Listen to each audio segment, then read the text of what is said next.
What's up, everybody? This is part 4 of the mini-series on intrinsic motivation, which is the key to being driven and how to spark inspiration.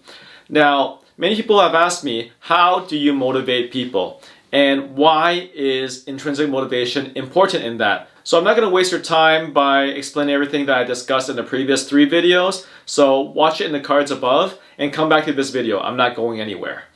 But essentially, it's going to be very hard for you to understand everything that I'm talking about if you haven't watched the previous videos yet. Today, I'm going to talk about the R of CAR. C stands for competence, A stands for autonomy, and R stands for relatedness.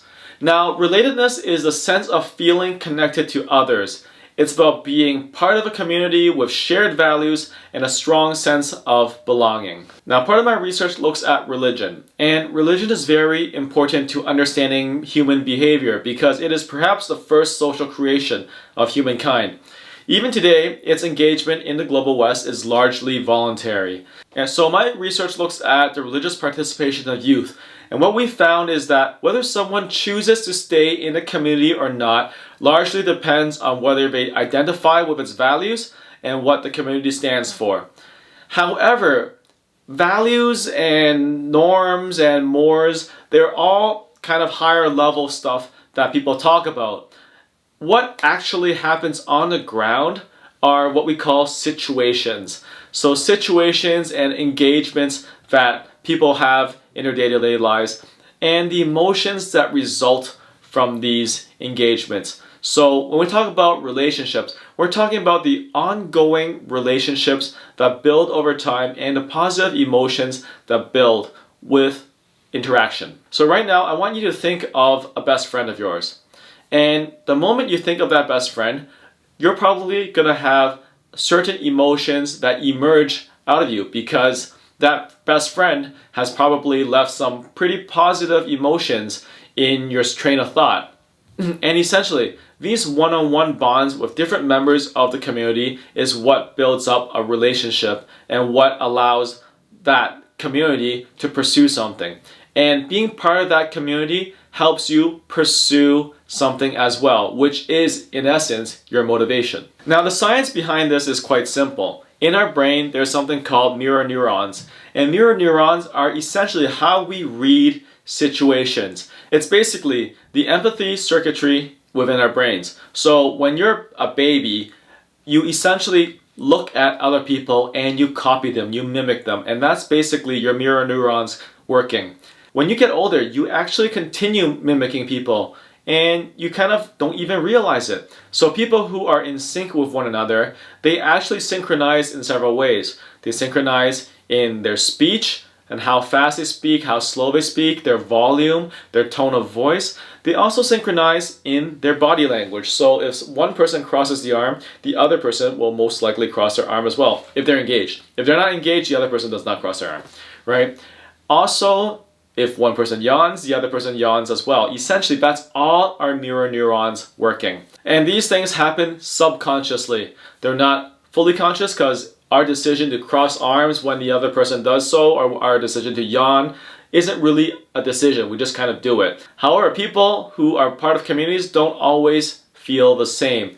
So for example, if you are in a soccer community, right, people will play soccer.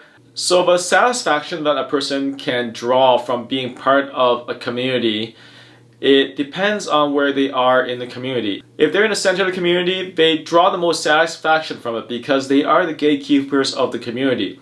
If you are more in the periphery, meaning you're not very central to the community, then you derive benefits which are more utilitarian, meaning you get some good stuff by being in the periphery because you're part of that community, but you're not actually in the center of it. So there's an example in the book called Communities of Practice by Levin Wenger, and what they use are examples of practices, of social practices. And so they use the example of chefs, right? When a culinary student enters a cooking community, they need to learn how to sharpen their knives. However, nowadays in a real restaurant, in a real kitchen, people don't sharpen their own knives. They usually get someone else to do it. However, if you're a culinary student, you have to learn it because it's part of the rituals that they have to learn. So essentially what it means, if you want to be motivated in doing something, find the community that does that, enter it, and learn the language, learn the rituals, learn the practices, learn how to signal your way through that community. And by adopting that identity as being a member of that community, you will have much more motivation to doing what that community does. So it's critical who you're around and what type of content you consume. And this idea of relatedness is also essential to mental health. One of the founders of sociology, Emil Durkheim, found in the study of suicide, which is one of the groundbreaking studies of the field of sociology, is that when people are no longer part of communities because of urbanization, because of big cities coming to play, what actually settles in is something called autonomy, which is the sense of meaninglessness. And as a result, this leads to depression and this leads to suicide. I actually talk about this in more detail in another video where I analyze the riots that are happening. I actually talk about this in another video where I analyze the situation in Hong Kong right now, where there are a number of young people who are in the periphery and not really getting the benefits of Hong Kong's booming economy. And as a result, there is a lot of unrest. So check out the video in the cards above if you want to see more of this in action. And another major question that people have is, do these communities, do these relationships matter online? And the answer is, we don't know yet. What we know is that sociologists have begun studying communities online, and what they're finding is that there are different forms of engagements and practices on communities online. However, my own personal hypothesis is that the relationships built are not as strong as they are in real life. Because after all, a lot of this is mimicking relationships through activating your mirror neurons. You imagine what the other person is saying, you imagine what their emoji means, but actually seeing that person face to face and being able to synchronize physically at a neurological level is really important. So whether these communities are as strong as real life ones, I'm really skeptical about. And that's why people feel increasingly isolated, and that's why sometimes a lot of people feel that young people don't have a lot of motivation. Now, there are always exceptions to this. This is just a general sentiment and general hypothesis of mine, but I'm curious to know your thoughts about it. So leave a comment below and let me know what you think about the importance of relationships, communities, and motivation. Now, to wrap everything up, having talked about competence, autonomy, and relatedness, we know that these three elements of intrinsic motivation are overlapping. They're not separate components. In other words, in order to motivate someone, it is important to encourage their competence, which is their ability to do what's important in that community, their sense of ownership to pursue what they want in that community, and to actually have a community in place to support this pursuit. Obviously, messing around with one of these ingredients may throw the others off. So you may really be competent at something, you may really have good relationships with other people in the community, but if you don't have the autonomy to pursue what you want in the community, you'll still feel the lack of motivation. So what does this mean for people? What does this mean for yourself? Always find situations where you can develop your skills to become more competent. Find situations that allow you to pursue autonomy, to pursue what you want to pursue. And also find communities that supports this pursuit. So what does this mean for parents or teachers?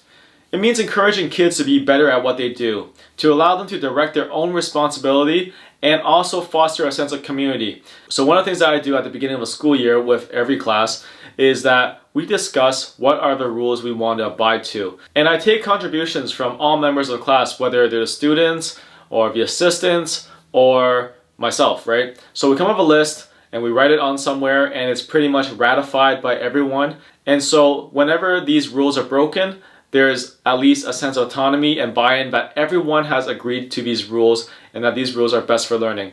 And so this type of practice is best for home, it's best for school. And as a parent, if you're dealing with your own kids, make sure your kids have an understanding of the rules at home and in fact, perhaps even get their own input on what they want the rules to be. However, be very mindful to not undermine this type of motivation with gold stars and stickers.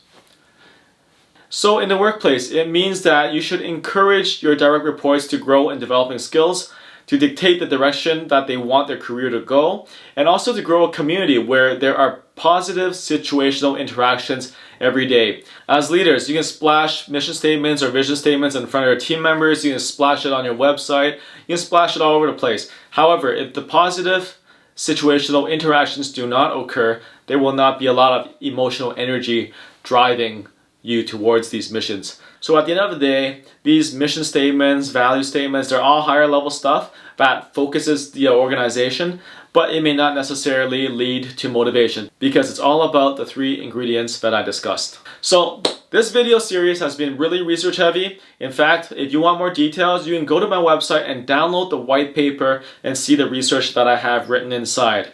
If you have any other ways to encourage intrinsic motivation, let me know in the comments below what you do in your context. And if you like this video, subscribe and click the notification bell so that you get updated on other videos in the future. And of course, like and share.